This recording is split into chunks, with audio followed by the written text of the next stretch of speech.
하나님께서 오늘 저희들 주신 말씀 베드로전서 1장 1절로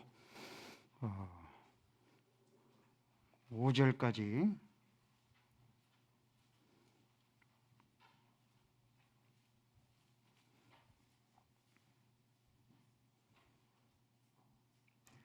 하나님 말씀 베드로전서 1장 1절로 5절 봉독 올립니다.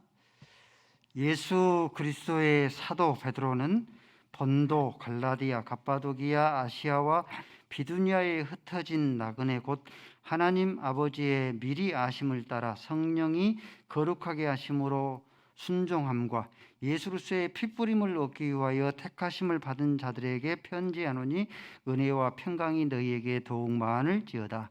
우리 주 예수 그리스도의 아버지 하나님을 찬송하리로다.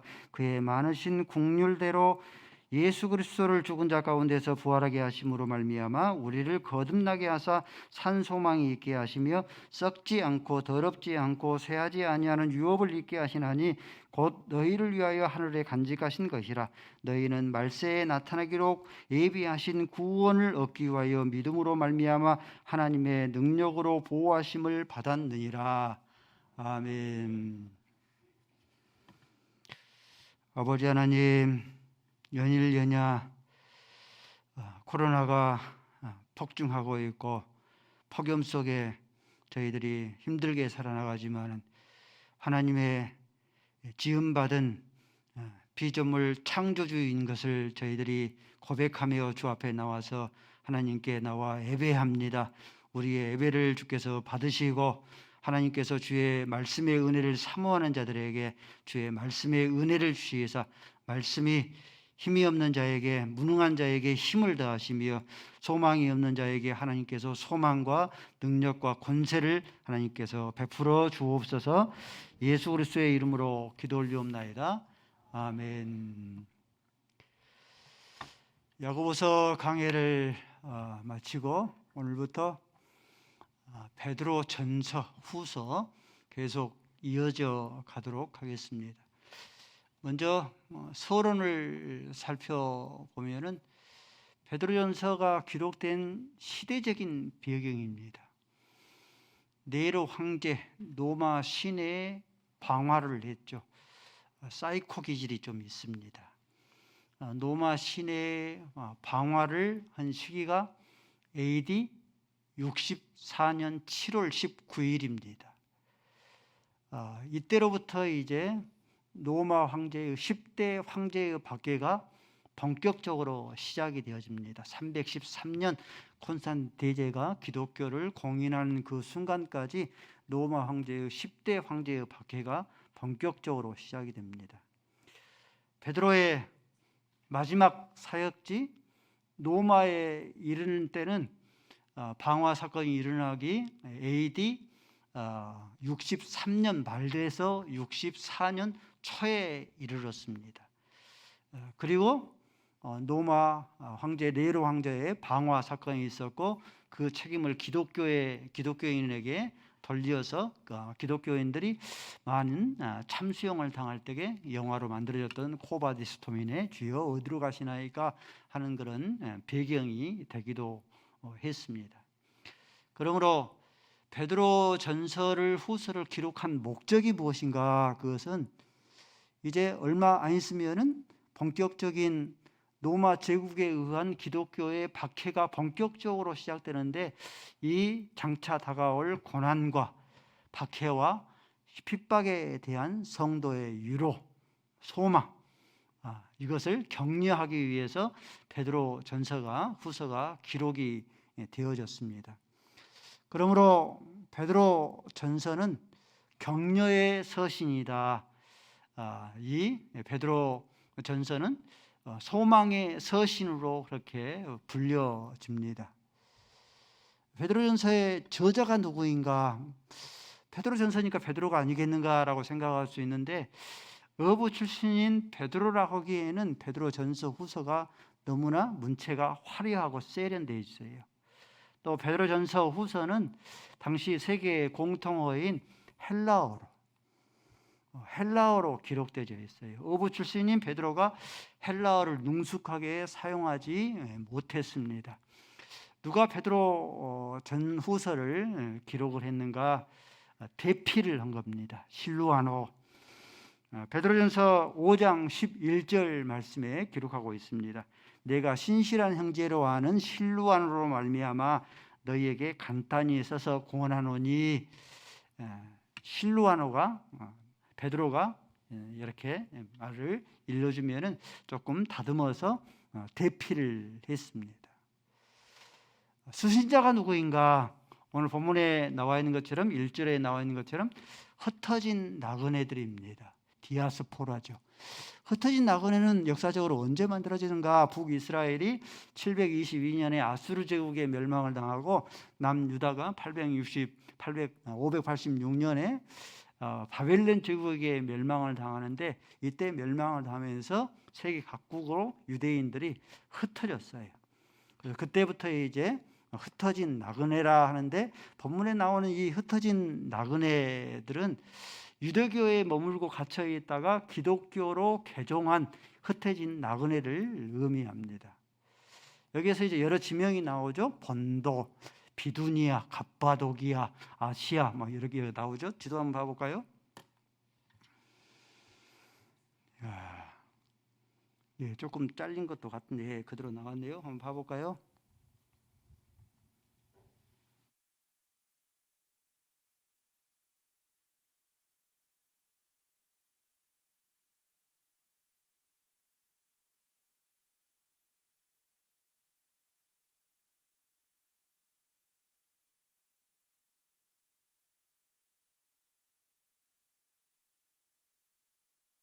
봤을 때에 제일 왼쪽에 있는 구둣처럼 생긴 것이 노마입니다.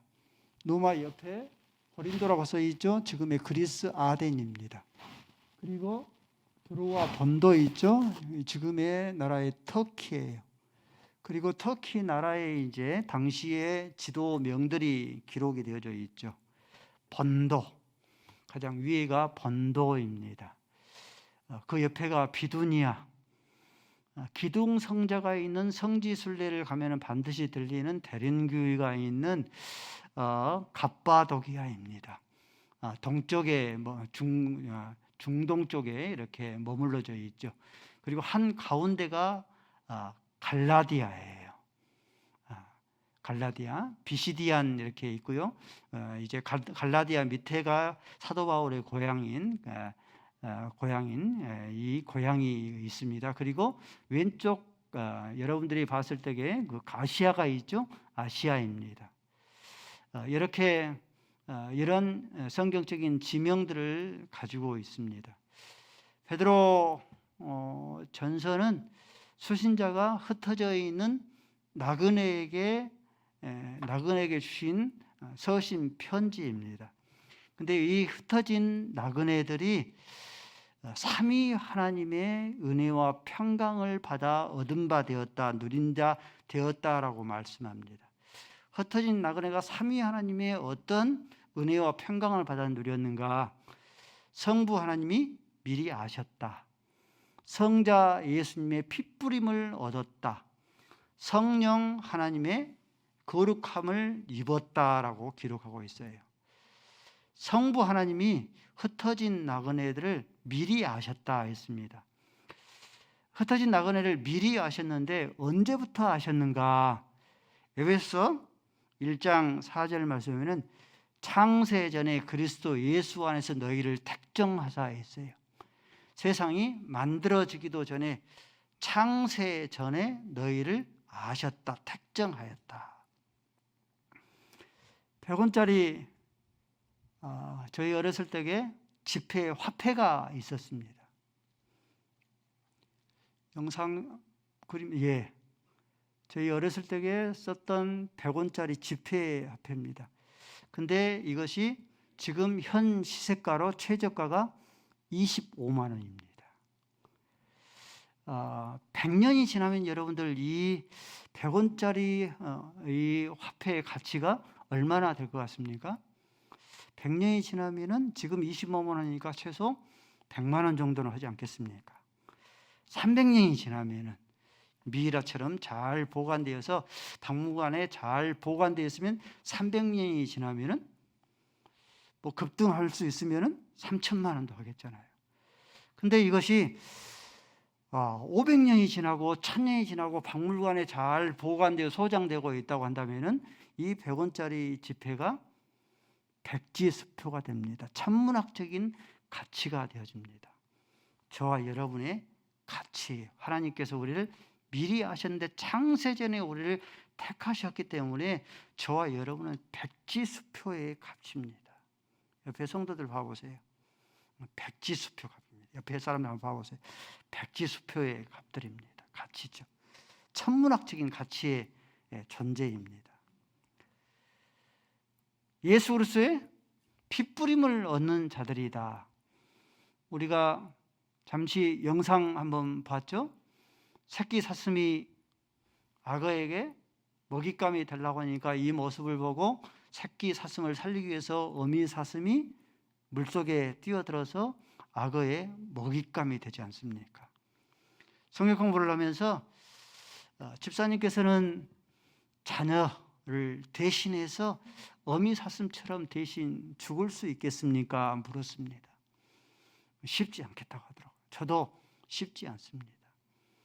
자식인데도 쉽지 않은데 죄인, 저와 여러분의 죄인을 위해서 죄를 사해주기 위해서 예수 그리스도께서 대신 대속 속죄 피 흘림을 얻은 거예요. 우리를 위해서 피를 흘려준 겁니다. 성령 하나님 거룩하게 하신 겁니다. 베드로의 환상이죠. 베드로의 환상, 각종 보자기에 부정한 그런 짐승들, 부정한 짐승들을 하나님께서 정한 짐승이 되게 했죠. 그래서 하나님께서 사도행전 10장 15절 말씀에 내가 깨끗하다는 것을 네가 속되다 하지 말라. 더러운 그런 자들이 가증한 그런 자들이었는데 하나님께서 성령 하나님께서 우리를 거룩하게 깨끗하게 하셨습니다. 그러므로 속되다 하지 말라. 에베소 2장의 이하의 말씀에 보면은 저와 여러분 죄와 허물로 죽을 수밖에 없는 자들이 아니라 죄와 허물로 죽었던 자들이에요. 본질상 진노의 자식입니다. 근데요, 에베소 2장에 쭉 해서 기록된 것이 2장 6절 말씀에 보면은 함께 죽은 자를 예수와 함께 살렸어요. 예수와 함께 일으켰어요. 함께 일으키사 함께 예수님과 함께 하나님의 보좌 우편에 함께 앉히셨어요. 이처럼 거룩하게 하셨습니다. 흩어진 나그네들, 이들은 성부, 성자, 성령 삼위 하나님, 이 삼위 하나님의 은혜와 평강을 받아 누린 자들입니다. 흩어진 나그네들이 누구인가?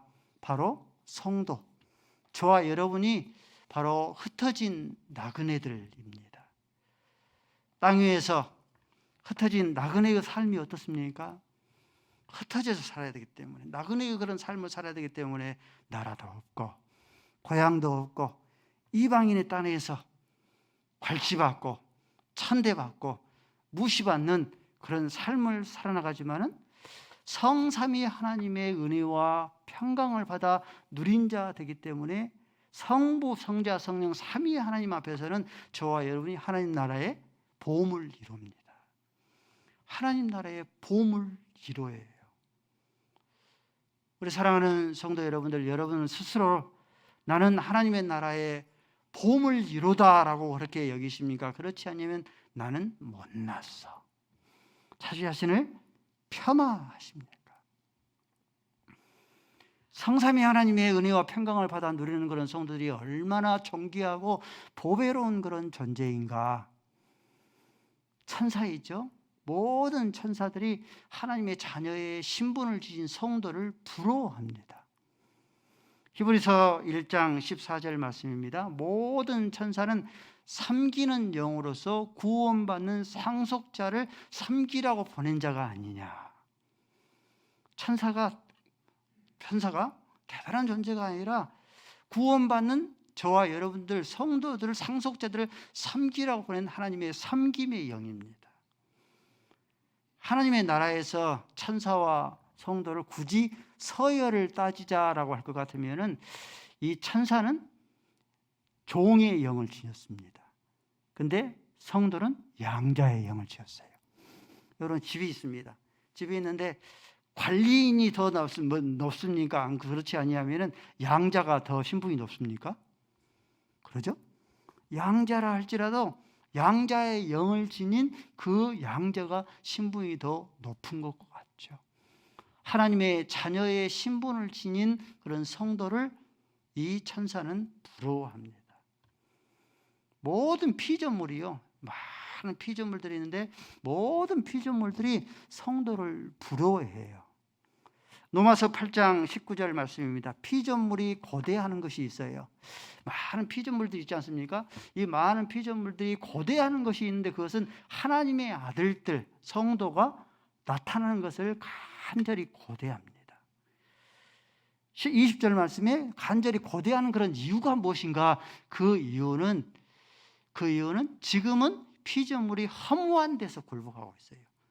함께 이 피조물들도 생로병사를 함께 거쳐야 돼요. 가시와 엉겅퀴를 끊임없이 허무한 데서 굴복하고 있습니다. 근데 하나님의 아들들이 나타나서 하나님의 아들들이 하나님의 아들들이 회복을 하게 되어지고 하나님의 아들들이 자유를 얻고 하나님의 아들들이 영광을 얻게 되면은 함께 피조물도 허무한 데서 굴복하는 데에서 자유를 얻고 회복을 얻고 함께 영광을 얻어요. 모든 피조물들이 하나님의 자녀의 신분을 지닌 성도를 부러워하고 있습니다. 성도가 저와 여러분이 얼마나 보배롭고 존귀한 그런 존재인가. 목사님, 흩어진 나그네의 삶이 얼마나 구질거리고 얼마나 초라하고 비참하고 사람들에게 멸시와 사람들에게 괄시를 받고 사는지, 영광도 없고 소망도 없고 자랑할 것도 없고 내세울 것도 없어요. 우리 마음 가운데 그런 탄식을 종종 터뜨리지 않습니까? 헨리 모리스라는 선교사 있습니다. 이 헨리 모리스는 고향이 뉴욕인데 검은 대륙 아프리카에서 거의 모든 생애를 40년 넘게 미 대륙을 위해서, 검은 대륙을 위해서 선교했습니다. 아들이 둘이 있는데 아들 둘이 풍토병으로 해서 세상을 먼저 떠나버렸어요. 선교하다가 두 아들이 먼저 풍토병으로 세상을 떠나버리니까 그 충격으로 아내도 충격으로 세상을 떠나버렸습니다. 그리고 선교를 다 마치고 이제 빈털터리 그런 모습으로 배를 타고 뉴욕으로 향하여 옵니다. 근데 같은 배가 아프리카 몇 개의 나라를 탐방을 하고 사냥을 하고 마치고 돌아온 루즈벨트 대통령이 함께 타고 있었어요. 루즈벨트 대통령이 뉴욕항에 이렇게 가게 되니까 루즈벨트 대통령을 반겨 맞기 위해서 레드카펫가 쫙 깔리고 군악대의 악기 연주가 울려 퍼지게 되어지고 많은 기자들이 앞을 다투어 사진을 찍기 시작을 합니다. 그 모습을 보면서 이 헨리 모리슨 이 선교사가 그런 생각을 합니다. 나는 평생을 이 아프리카 대륙을 위해서 선교하다가 두 아들도 죽고 아내도 세상을 떠나게 되었는데 사냥을 하고 돌아온 루즈벨트 대통령은 저렇게 반겨 맞아주는데 나를 반겨 맞은 사람들은 아무도 없구나. 한순간에 외로움과 고독함이 엄습해 오더랍니다. 그때 마음속에서 들리는 그런 이 마음의 음성이 그런 음성이 들리더래요. 사랑하는 아들아, 너는 아직 본향에 이르지 않지 않았느냐. 네가 너의 본향에 이르게 되어지면은 레드카펫 대신에 황금길로 너를 맞이해 주겠고 군 악대의 그런 연주보다 대신에 하나님 나라의 천군 천사들의 그런 호령으로 너를 맞이해 줄 거면 내가 너를 직접 반겨 맞이해 주겠다. 성도를 따라서가요. 자존심을 낮추고 자존감을 높이자. 성도 여러분들, 우리는 하나님 앞에서 거룩하고 보배로운 그런 존재입니다. 우리의 자존감을 낮추고 우리의 자존심을 낮추고 우리의 자존감을 하나님의 말씀에 따라 끊임없이 나를 보듬어주고 안아줄 수 있어져야 합니다. 이사야서 43장 4절 말씀이면 내가 너를 보배롭고 존귀하게 여긴다. 우리는 하나님의 보배로운 존재예요. 근데 이 보배가 고린도후서 4장 7절 말씀이면 이 보배가 질그릇 안에 담겨져 있어요. 사람들 보이지 않죠. 질그릇처럼 하찮은 이 보잘것없는 질그릇으로 모습으로 흩어진 나그네의 그런 삶을 살아나가야 돼요. 그렇기 때문에 사람들이 괄시하고 멸시하고 무시하고 천박하고 때로는 구질거리한 그런 삶을 살아나갑니다.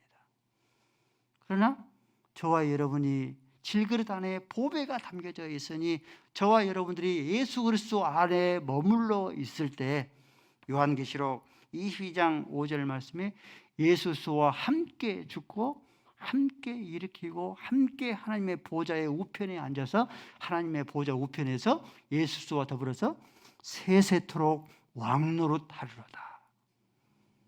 믿으십니까? 딸기나무의 책을 지은 김승학 이 저자가 있습니다. 이분은 사우디아라비아의 왕궁의 주치였습니다. 근데 이분이 그동안 이스라엘의 출애굽의 여정 한번 봐볼까요? 이스라엘 지도. 성경 공부하신 분들은 금방 눈에 들어오겠는데 여러분들이 봤을 때에 왼쪽 편이 이집트이고 조금 이제 뾰족하게 나온 것이 시내산이고요. 이제 오른쪽 여러분들이 봤을 때에 이 본 분들이 이 사우디아라비아 그 국경입니다. 그래서 지금까지의 학설로는 이집트에서 두 개 다 밑에 뾰족으로 나온 것이 다 홍해입니다. 그래서 이쪽 수에즈만이고 아카바만이에요. 동일한 그런 이제 홍해입니다. 그래서 이집트에서 출애굽을 해서 가장 위쪽에 있는 부분이 있죠. 거기에 홍해를 지나서 시내산에 이르러서 그 위쪽에 있는 가데스 바네를 이르러서 요단강을 해서 이스라엘에 입성했다라고 전통적인 그런 학설입니다. 근데 이 학설을 깨트리기 위해서 이분이 사우디아라비아 쪽을 해서 샅샅이 뒤져다녔어요. 가장 이제 좀 뾰족하게 나온 데가 에시온 게벨인데요. 거기에서 홍해를 건넜다. 그리고 이 사우디아라비아 그쪽이 모세의 장인 미디안 광야다라고 그렇게 일컫습니다. 그래서 이분이 사우디아라비아의 왕궁의 주치이기 때문에 모든 검문소를 통과할 자유적으로 다닐 수 있도록 이 통과 서류를 발급을 받고 돌아다녔습니다. 근데 이 아카반 이 가장 위쪽에 있는 에시온 게벨 쪽이 그쪽이 삼국의 국경입니다. 이쪽으로는 이집트고요. 그 위쪽으로는 이스라엘이고 사우디아라비아예요. 그러니까 사우디아라비아에서 통과의 그런 서류를 발급을 받았어도 이스라엘 국경으로 넘어가면은 사우디아라비아에서 받은 그런 통과 그 서류가 무용지물이 되어져 버리고 휘지조각이 되어져 버립니다. 나라가 틀리기 때문에 그래요. 우리가 흩어진 나그네의 그런 삶을 우리가 살아나가고 있는데 흩어진 나그네의 삶 세속사에서는 하나님 나라에서 구속사에서 우리에게 발급해 주신 하나님의 나라의 그런 성도의 신분이라 하는 일컬은 이 신분이 휘지조각이 되어져 버립니다. 그러나 세속사가 지나가고 하나님 나라가 펼쳐지게 되면 성부, 성자, 성령 삼위 하나님께서 우리를 존귀하다, 보배롭다, 하나님 나라의 천사보다도 높은 하나님 나라의 보물 이루라 하나님께서 우리를 일컬어 주신 것이죠. 그러므로 우리의 삶이 흩어진 나그네 그런 삶을 살아나가면서 때로는 무시하고 사람들을 괄시하고 멸시한다 할지라도 우리의 삶이 초라하고 우리의 삶이 낮은 그런 삶을 산다 할지라도 하나님께서 우리를 깨끗하다 하셨으니 우리들도 우리 자신에게 속되다 하지 말아야 돼요. 하나님께서 우리를 보배롭다, 하나님께서 우리를 존귀하다 하셨기 때문에 나의 못난 그런 모습이 있을지라도 내가 못났다, 더럽다, 우리 자신을 스스로 그렇게 일컫지 말아야 합니다. 우리 서로 우리 가슴을 다독거리면서 나는 보배로운 존재야, 나는 존귀한 그런 존재야, 끊임없이 나를 다독이고 나를 쓰다듬어 줄 수 있어져야 합니다. 3절 말씀입니다. 우리 주 예수 그리스도의 하나님을 찬송하리로다. 베드로가 예수 그리스도의 하나님을 찬송하는 그런 이유가 무엇인가? 하나님은 국률이 풍성하신 하나님이시다. 국률이 풍성하신 그 하나님께서 예수를 죽은 자 가운데서 부활을 시켰어요. 예수의 십자가의 죽으심과 부활을 통하여서 예수만 머물러 있지 않게 하시고 예수의 십자가의 죽으심과 부활을 통해서 우리를, 그 예수님의 죽으심과 부활을 통해서 우리를 거듭나게 했어요. 거듭난 자에게 주신 것이 무엇이냐면 산 소망이에요. 이 산 소망은 썩지 아니하고 쇠하지 아니하고 더럽지 아니한 유업을 잊게 했는데, 이 유업은 땅에서 그 유업을 누린 것이 아니라 하나님에서, 하나님의 나라에서 그 유업을 잊게 하신 거죠. 요한복음 3장 3절 말씀에 사람이 거듭나지 아니하면 천국에 들어갈 수 없죠. 니고데모에게 거듭나야지만이 하나님 나라에 들어갈 수 있다라고 우리에게 말씀합니다. 어떻게 우리가 거듭날 수 있겠는가? 예수가 십자가에 죽으실 때 우리도 죽고, 예수가 십자가에서 부활할 때 우리도 함께 사는 거예요. 죽었다가 다시 사는 거. 이게 거듭난 거예요. 거듭난 자에게 산 소망을 줘요. 이 산 소망은 썩지 아니하고 쇠하지 아니하고 더럽지 아니하는 그런 소망입니다. 이 소망을, 이 산 소망을 누리게 했는데 하나님 나라에서 이 유업을 하나님께서 받아 누리게 했습니다. 성도 여러분들, 이 땅에 있는 어떤 많은 소망들이 있는데, 이 땅에 있는 모든 소망은 산 소망은 없습니다. 다 죽을 소망들이에요. 썩고 쇠하고 더럽혀질 소망입니다. 고대 제국들이 있었습니다. 애굽 제국이 있었고, 아수르 제국이 있었고, 바벨론 제국이 있었고, 페르시아 제국이 있었고, 헬라 제국, 로마 제국, 이런 많은 제국이 있었는데, 이런 제국들이 영원할 것 같았는데 지금 어떻습니까? 그 이름만 겨우 존재하는 모두가 고토가 되어 있습니다. 일제 독립 후에 제1공화국으로부터 지금에 이르기까지 많은 정권들이 섰습니다. 이승만 정권, 박정희 정권, 전두환 정권, 노태우 정권, 김영삼 정권, 김대중 정권, 많은 정권들이 일어섰는데, 정권들이 일어설 때마다 천지가 개벽을 할 것처럼 했죠. 근데 지금 어때요? 다 쇠하여져 버리고 다 썩어져 버렸습니다. 절생미인 샤론 스톤, 대단한 절생미인이죠. 근데 60이 넘었습니다. 65 거의 가까웁니다. 세월 앞에는 장사가 없는 것 같습니다. 다음 그림 봐볼까요? 예, 샤론 스톤의 지금의 현재의 그런 모습입니다. 꽃미남 디카프리오, 대단히 잘생겼죠. 지금은 아재가 되어져 있습니다. 물총 장난을 하고 있어요. 지금은 저렇게 몸매가 망가져서 아재의 모습을 하고 있습니다. 세월 앞에는 장사가 없어요. 썩고 쇠하여져 버린 거죠. 세상은 넘고 할 일은 많다. 대우그룹이죠. 이 대우그룹이 한때는 대한민국 세계 5위 안에 들었습니다. 근데 지금 대한민국의 1위부터 50위까지 대우가 그 50위 안에 들지를 못합니다. 대한민국의 세계 1위는 삼성공화국입니다. 공화국이라 할 만큼, 대한민국 모델라도 삼성은 알 만큼 삼성공화국입니다. 여러분들, 이 삼성공화국도 언제까지 썩지 아니하고 쇠하지 아니하고 더럽혀질 수 않을 수 있겠는가? 세상에 있는 많은 소망인데 세상에 있는 그런 소망은 어떤 소망이 됐든지 어떤 그것이 귀한 소망이 됐든지 그것이 얼마나 큰 소망이 됐든지 그 소망은 썩고 쇠하고 병들도록 되어져 있어요. 지난주에는 우리 고 이춘영 집사님 장례식이 있었습니다. 20년 전에 제 처음 얼굴을 뵀으니까 저보다 더 젊으셨더라고요. 처음 만났을 때 59세.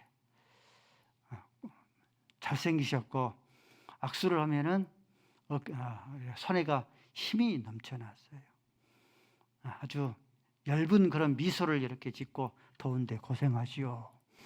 저에게 그렇게 말을 건네곤 했습니다. 근데 고관절 수술로 당뇨가 있으니까 치료가 되지 않고 또 신장이 많이 좋지 않으시고 그게 파킨슨으로 선망 증상이 있고 결국에는 폐렴으로 합병증으로 소천하셨습니다. 화장을 하고 납골당에 안치하지 않았고 영락공원 자연공원이 있더라고요. 자연공원에서 평토장을 하는데 요즘에 평토장이 넓지 않고 제 손 한 뼘 정도 약간 더 큰 정사각형입니다. 거기에 딱 묻혀서 납골당에 묻히는 그 유골함은 사기로 되어 있어서 썩지 않는데요. 땅에 묻히는 유골함은 흙과 함께 썩어서 10년이 지나고 20년이 지나면은 너희는 흙으로 왔으니 흙으로 돌아올지라라고 흙으로 다 사라져 버려요. 그 모습을 보면서 한 뼘 그 평토장에 땅에 묻히기 위해서 흙으로 와서 흙으로 돌아가는 것이 우리의 인생인데 사람이 천하를 길 것처럼 바등바등 사는 그런 우리의 모습이 아닌가. 이순영 집사님이 그런 장례식을 치르면서 그러한 생각을 하게 했습니다. 이사야서 40장 6절 말씀입니다. 말하는 자의 소리여 외치라. 대답하되 내가 무엇이라 외치리이까. 7절 말씀에 모든 인생은 풀과 같고 그 영광은 풀의 꽃과 같으니 풀은 마르고 꽃은 시드나 여호와의 기운이 그 위에 붐이라. 모든 백성은 실로 뭐다? 모든 백성은 실로 풀이로다. 인생이 풀과 같기 때문에 인생이 험하기 때문에 염세주의자가 되자고 하는 것이 아닙니다. 인생의 실체를 우리가 보아 알자라고 하는 것입니다. 인생의 실체는 우리가 많은 소망을 가지고 사는데 땅에 있는 그런 소망은 산 소망은 아무것도 없습니다. 다 죽을 소망입니다. 어떤 소망을 가지든지 썩고 쇠하고 더럽혀질 그런 소망입니다. 예수로서의 아버지를 찬송하리로다. 찬송하는 그런 이유가 국률이 풍성하신 하나님께서 예수를 십자가에 죽으시고 부활하게 하셔서 그 십자가에 죽으심과 부활을 통하여서 우리를 거듭나게 하사 산 소망을 주신 거예요. 그 산 소망은 다시는 썩지 아니하고 쇠하지 아니하고 더럽히지 아니할 하나님의 나라에 유업을 줬는데 그 유업을 하나님의 나라에서 누리게 하신 거예요. 하나님 나라에 여러분들 없는 게 있어요. 땅에 있는 것은 죽음이 왕노릇하기 때문에 썩고 병들지만은 하나님의 나라는 산 소망이 생명이 왕노릇하기 때문에 하나님 나라에 없는 것이 있어요. 첫째 없는 것이 하나님 나라는 성형외과가 없어요. 왜 없겠어요? 썩지 않아요. 쇠하지 않아요. 더럽혀지지 않아요. 그러므로 얼굴을 변형시키는 보톡스를 더 이상 맞지 않으셔도 됩니다, 여러분들. 하나님의 나라에 없는 것은 부동산이 없습니다. 부동 중개업자가 없어요. 요한복음 14장 1절 말씀에 너희는 마음에 근심하지 말라. 하나님을 믿으니 또 나를 믿으라. 2절 말씀에 내 아버지 집에 거할 곳이 많도다. 내가 너희를 위해서 무엇을? 거처를 예비하노 가라라. 하나님께서 풍성한 거처를 우리에게 마련해 주시기 때문에 하나님 나라에는 부동산이 없어요. 세 번째 하나님 나라에 없는 것은 쓰레기 하치장이 없습니다. 더럽히지 않기 때문에. 요한계시록 21장 5절 말씀에 보라 내가 만물을 새롭게 하노라. 하나님의 보좌에서 생명수 강이 흘러요. 그래서 그 생명수의 강에 닿는 곳마다 만국이 치료하며 만국이 소생합니다. 그러니 더 이상 썩지 아니하고 쇠하지 아니고 더럽히지 않습니다. 하나님 나라에 없는 거예요. 생명의 왕노릇하고 더 이상 썩음이 종노릇하지 못하는 그런 나라들, 이런 나라들을 하나님께서 우리에게 베풀어 주셨습니다. 찬송가 79장 우리가 많이 부르는 찬송이죠. 주 하나님 지으신 세계 내 마음속에 그리워 볼 때에 주님의 높고 위대하심을 우리가 찬송하지 않습니까? 하나님께서 지으신 세계, 지금 우리가 볼 수 있는 세계는 어떤 세계예요? 신라곤 아닙니까? 신라곤이 있는 그 세계도 창조도 이렇게 위대하고 아름답거늘 복락원은 얼마나 더 아름답고 얼마나 더 위대할 것인가. 요한계시록 22장 2절 말씀입니다. 창 가우에 강 좌우에 생명나무가 있어요. 12 실과 열매를 맺고 그 잎사귀가 만국을 치료하는 소생하게 합니다. 하나님의 나라의 본질이죠.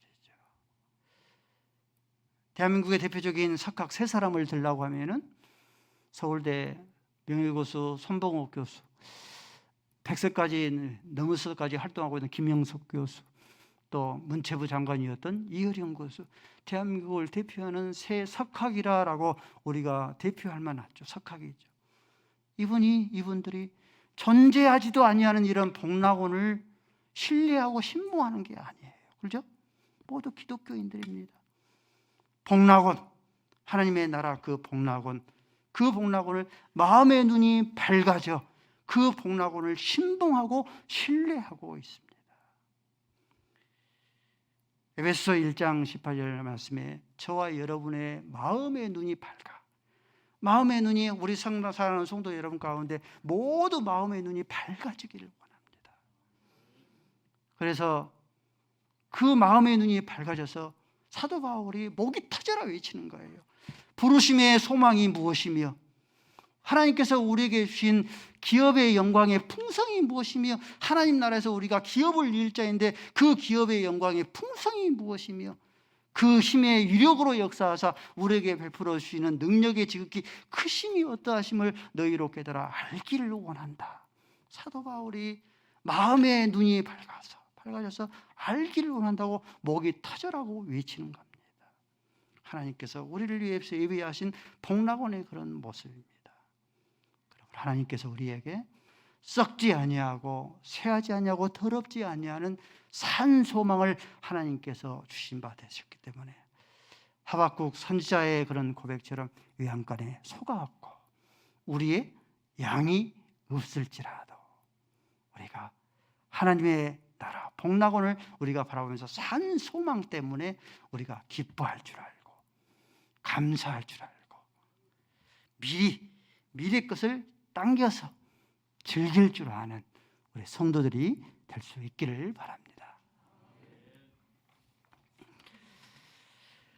흩어진 나그네와 같은 자들에게 성삼위 하나님의 은혜와 평강을 누리게 입게 하여 주셨으니 성삼위 하나님께서 우리를 존귀하다 보배롭다 하셨으니 나를 스스로도 보배롭고 존귀하게 다독일 줄 아는 하나님의 종들이 되게 하시고 우리에게 썩지 아니하고 더럽지 아니하고 쇠하지 않은 참된 소망을 허락하여 주셨으니 이 참된 소망 때문에 기뻐할 줄 알게 하시고 감사할 줄 알게 하시고 미래의 것을 끄집어 당겨서 누릴 줄 알 수 있는 우리 사랑하는 성도들 되게 하여 주옵소서.